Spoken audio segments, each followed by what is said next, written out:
Hello students, how are you all? I hope you are good and doing well. So Khushbu ma'am once again welcome you on our channel Shine with Science. So students, we are going through the series class 6 ICC board chemistry chapter 3 matter. In this chapter, the topics which we have already covered is the definition of matter, the composition of matter, the characteristics of molecules, and the effect of heat on matter, in which we have already discussed the first phenomena, that is interconversion of matter. Means a state of matter can change from one state to another under the conditions, that is temperature and pressure. Okay, so the two conditions are there, temperature and pressure. These two conditions make possible the matters to convert from one state to another. Okay, from liquid to solid, from solid to liquid, from liquid to gas, or from gas to liquid. Okay, etc. Now the second phenomena in the point, that is effect of heat on matter. So the second phenomenon is expansion of matter. Expansion means क्या होता है बच्चों? Expansion मतलब होता है फैलना, कि किसी भी चीज का फैलना, एक्सपैंड करना जिसे हम कहते हैं. ठीक है, तो जब हम एक्सपेंशन की बात कर रहे हैं तो मीन्स फैलना होता है, और मैटर का एक्सपेंशन यानी कि मैटर का फैलना. ठीक है, तो जब भी हम हीट सप्लाई करते हैं यानी कि टेम्परेचर बढ़ाते हैं किसी भी मैटर में, तो वो एक्सपैंड करता है. ठीक है, एक्सपैंड करता है. तो वही कह रहा है ये कि all three states of matter, वो सॉलिड हुआ, लिक्विड हुआ या गैस हुआ, वो एक्सपैंड करता है, फैलता है हीटिंग में. ठीक है, हीट करने पे क्या होता है कि जब हम हीट प्रोवाइड करते हैं तो उसके जो मॉलिक्यूल्स होते हैं, they starts to move very fast. Okay, and due to that fast movement, what happens? The intermolecular force of attraction decreases and the intermolecular space increases. Okay, so that what happens due to the increase in the intermolecular space, that matter also expands. Okay, so let's try to understand it with this activity, discussing this activity. आपको एक ball लेना है और एक ring लेनी है. ठीक है, इस एक्सपेरिमेंट में, और आपको क्या करना है, आप उस रिंग से बॉल को, मतलब ऐसा होना चाहिए वो रिंग जिससे कि वो मेटालिक बॉल जो है वो पास हो जाए. ठीक है, अब आप पास हो जाए ऐसा आपको लेना है. ठीक है, आप पास करा देंगे. अब उसी बॉल को क्या करेंगे आप, जो अब हीट करेंगे मेटल को. ठीक है, मेटल को आप, जो वो मेटल का बॉल आपने लिया है ना, आप उसको हीट करेंगे, आप उसको हीट सप्लाई करेंगे. 5-6 मिनट तक आप उसको हीट सप्लाई करेंगे. तो अब वो जो हॉट बॉल है वो उस रिंग से अब पास नहीं हो पाएगा.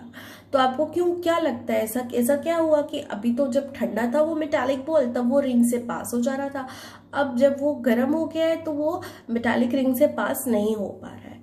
तो इससे ये पता चलता है कि सॉलिड जो है एक्सपैंड करता है हीटिंग होने पे. जब हीट बढ़ती, हीट सप्लाई की जाती है सॉलिड को, तो वो अपने साइज में इंक्रीज कर जाता है, वो फैल के अपने साइज में इंक्रीज कर जाता है, और ठंडा होने पे वापस से वो अपने साइज में आ जाता है, और फिर वो उस रिंग से पास हो जाता है. ठीक है, अब लिक्विड भी एक्सपैंड करता है. ठीक है, उसको समझने के लिए ये एक एक्टिविटी डिस्कस करते हैं. एक टेस्ट ट्यूब लेना है, उसको कलरफुल वाटर से भर देना है. ठीक है, एक टेस्ट ट्यूब को कलरफुल वाटर से भर देना है, और उस टेस्ट ट्यूब के माउथ को एक कॉर्क से कवर कर देंगे. ठीक है, और उस कॉर्क में एक कैपिलरी ग्लास ट्यूब लगाएंगे. ठीक है, कैपिलरी ग्लास ट्यूब क्या होता है? सिंपली ग्लास का बना होता है बच्चों. ठीक है, ये जैसे आपको इस फिगर में दिख रहा होगा, ग्लास का बना होता है, जो कि ट्रांसफर करने के लिए, लिक्विड और गैस ये सब ट्रांसफर करने के लिए इसको यूज किया जाता है. तो fit a capillary glass tube through a hole in the cork. Cork में एक होल होगा, उस होल के थ्रू उस टेस्ट ट्यूब में कैपिलरी ग्लास ट्यूब को डालेंगे. ठीक है, वाटर में. अब कुछ वाटर जो है एंटर कर जाएगा कैपिलरी ट्यूब में. ठीक है, जब हम डिप करेंगे, कैपिलरी ट्यूब हॉलो होता है, तो जब हम इसमें टेस्ट ट्यूब में डिप करेंगे उसको कॉर्क के होल के थ्रू, तो क्या होगा कि कुछ वाटर जो है वो एंटर कर जाएगा इसमें कैपिलरी ट्यूब में. अब लेवल को नोट कर लीजिए, ध्यान से ऑब्जर्व कर लीजिए कि किस लेवल तक कैपिलरी ट्यूब में वाटर राइज हुआ है। अब हीट प्रोवाइड करना है कैसे, वाटर बाथ में। वाटर बाथ कैसे देते हैं बच्चों, हमें वाटर बाथ अगर टेस्ट ट्यूब को देना है तो हम एक बीकर लेंगे, उसमें वाटर फिल करेंगे और उसको गर्म करेंगे, और फिर उस गर्म पानी वाले बीकर में हम जो है कि उस टेस्ट ट्यूब को रखेंगे। तो इस तरीके से इनडायरेक्टली जो है कि वाटर को हीट सप्लाई, टेस्ट ट्यूब को हीट सप्लाई की जा रही है और वाटर को, टेस्ट ट्यूब के वाटर को गर्म किया जा रहा है। ठीक है, तो वाटर बाथ इस तरीके से दिया जाता है। अब हम ऑब्जर्व करेंगे जो कलर्ड वाटर है उसका कैपिलरी ट्यूब में जो लेवल है वो इंक्रीज कर जाएगा। ठीक है, वो इंक्रीज कर जाएगा, और ठंडा होने पे जब टेस्ट ट्यूब ठंडा हो जाएगा तो वाटर लेवल जो है फिर से घट के उतना ही आ जाएगा जितना था। तो इससे ये पता चलता है कि हीट प्रोवाइड करने पे क्या हुआ, लिक्विड एक्सपैंड किया और ठंडा होने पे वो वापस से कॉन्ट्रैक्ट हो गया। ठीक है, इसमें लिखा भी है बच्चों, कैपिलरी ट्यूब क्या है, एक थिन ग्लास ट्यूब होता है with small internal diameter. Capillary action can also be shown into a straw by drinking juice और कोल्ड ड्रिंक। ठीक है, जो स्ट्रॉ आप पीते हैं, ठीक है, वो कैपिलरी ट्यूब एक तरीके का, वो भी कैपिलरी ट्यूब होता है। ठीक है, आप उससे सक करते हैं तो आप जूस वगैरह कोल्ड ड्रिंक उससे पीते हैं, तो उसी तरीके से ग्लास का बना होता है कैपिलरी ट्यूब, जो कि केमिस्ट्री लैब में एक्सपेरिमेंट्स में यूज किया जाता है। Do you know the thermometer is constructed on the principle that a liquid expands on heating and contracts on cooling. ये जो थर्मोमीटर होता है बच्चों, ये जो मरकरी वाला थर्मोमीटर होता है, ठीक है, अभी का डिजिटल थर्मोमीटर नहीं, जो पहले मरकरी वाला थर्मोमीटर आता था वो इसी मतलब प्रिंसिपल पे बना है कि लिक्विड क्या होता है, वो एक्सपैंड करता है हीट होने पे। जब गर्म उसको मिलता है तो लिक्विड जो है वो एक्सपैंड करता है और ठंडा होने पे वो कंट्रैक्ट कर जाता है। ठीक है, थर्मोमीटर में क्या होता है बच्चों, मरकरी होता है। तो मरकरी को जब भी आप फीवर के टाइम पे आप माउथ में थर्मोमीटर लेते हो तो मरकरी को हीट सप्लाई होती है। तो जब वो हीट सप्लाई होती है ना मरकरी को, तो वो एक्सपैंड करता है, वो फैलता है, वो और ऊपर की तरफ जाता है उस कैपिलरी में। मैं आपको जब पढ़ा रही थी मेजरमेंट वाला चैप्टर फिजिक्स में, तो मैंने उसमें आपको थर्मोमीटर दिखाया था, उसको बताया था मैंने कि उसमें कैपिलरी ट्यूब होता है। अगर आपने नहीं देखा है वो वाला वीडियो तो आप उस वीडियो को जाके देख सकते हैं मेरे चैनल पे। ठीक है, उसमें मैंने आपको दिखाया था अंदर एक नैरो कैपिलरी ट्यूब होता है। ठीक है, नैरो ट्यूब होता है, उसी ट्यूब में मरकरी फिल होता है, और वो उसी ट्यूब के अंदर ही वो मरकरी जो है राइज होता है जब भी टेम्परेचर उसको मिलता है, मतलब फीवर का मेजरमेंट जब किया जाता है। ठीक है, और जो जितने मार्किंग तक वो एक्सपैंड होके जाता है, मतलब कि उतना जो है कि फ़ारेनहाइट टेम्परेचर होता है बॉडी का। ठीक है, तो इस तरीके से मेजर किया जाता है।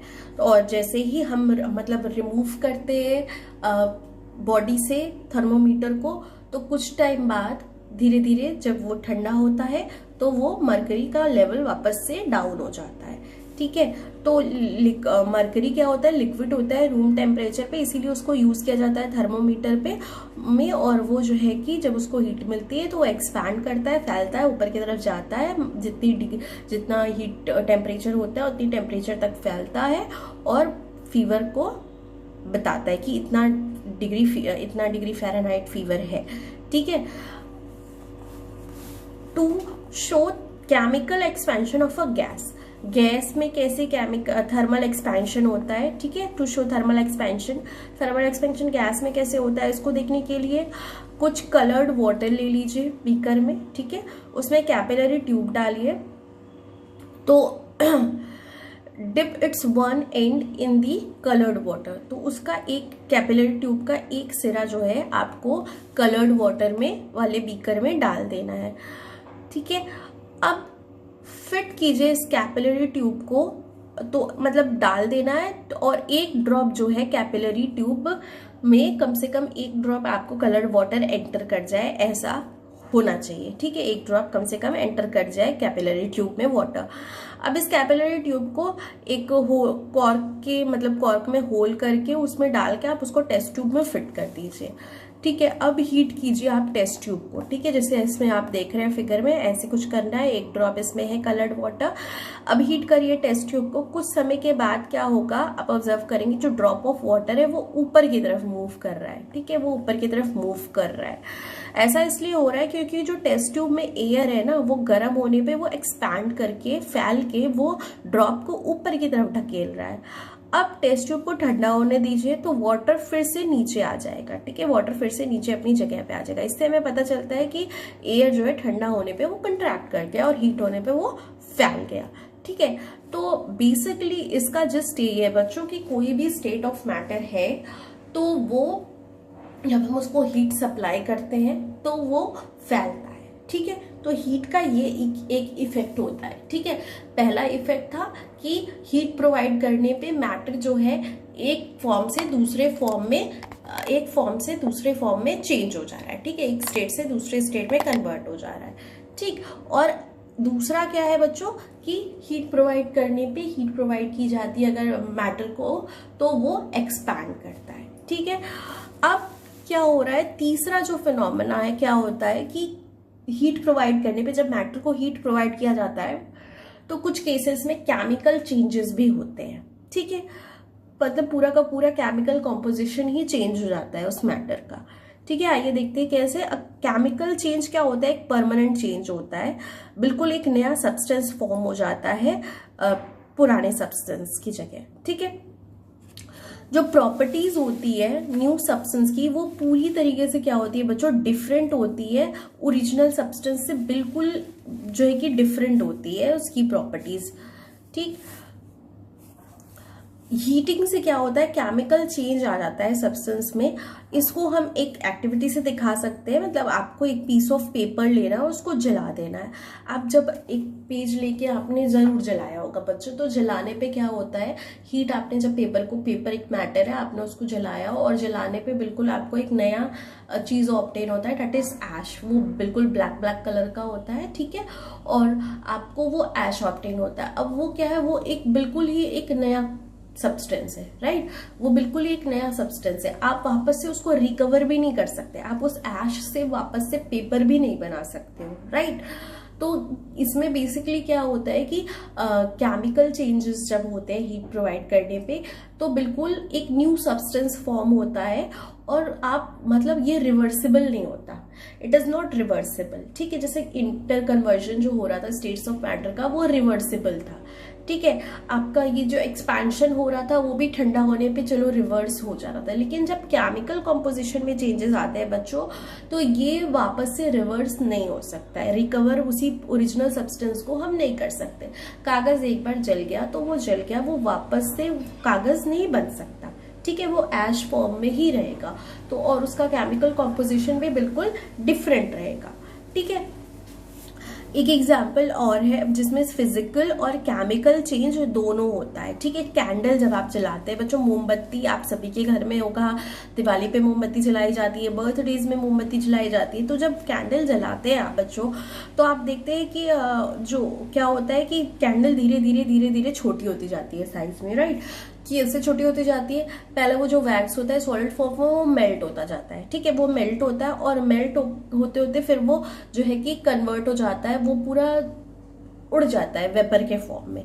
ठीक है, तो वेपर के फॉर्म में वो जब नया सब्सटेंस देता है कार्बन डाइऑक्साइड और वाटर। ठीक है, तो when candle is lit, first candle wax melts then turns into vapour. Vapour जो है रिएक्ट करता है एयर के साथ और प्रोड्यूस करता है दो नए सब्सटेंस। वेपर क्या करता है, हमारे एनवायरमेंट में जाके वो रिएक्ट करता है एयर के साथ और बिल्कुल दो नए सब्सटेंस देता है, एक कार्बन डाइऑक्साइड और दूसरा वाटर। ठीक है बच्चों, देखिए यहाँ पे कैंडल जल रहा है, अब वो मेल्ट हो रहा है। ठीक है, वेपर में कन्वर्ट हो रहा है और वो एयर से रिएक्ट करके आपको कार्बन डाइऑक्साइड और वाटर दे रहा है। ठीक है, इसलिए कैंडल जो है बर्निंग पे वो छोटा और छोटा होता जाता है और वैक्स की क्या है, वो केमिकल चेंजेस हो जाती है जो कि रिकवर नहीं होता। अब वो कन्वर्ट हो गया कार्बन डाइऑक्साइड और वाटर में वैक्स, तो अब वो वापस से वैक्स नहीं बन सकता है। ठीक है, तो ये थी बात, ये था तीसरा phenomena, chemical change on heating. ठीक है बच्चों, तो ये चैप्टर जो है यहीं फिनिश हो गया है। ठीक है। आपको इस पूरे चैप्टर में अगर किसी भी टॉपिक में कोई भी डाउट है तो आप कमेंट सेक्शन में कमेंट करके पूछ सकते हैं, अपने डाउट्स क्लियर कर सकते हैं।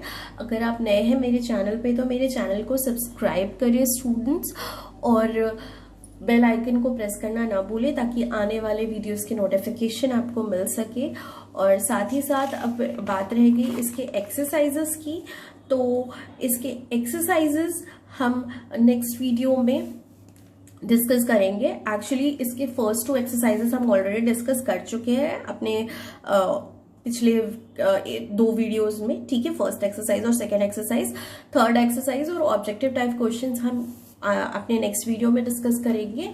और एक्सरसाइज 1, 2 और एक्सरसाइज 3 इन तीनों का पीडीएफ मैं अपलोड करूंगी अपने टेलीग्राम चैनल पे, ठीक है।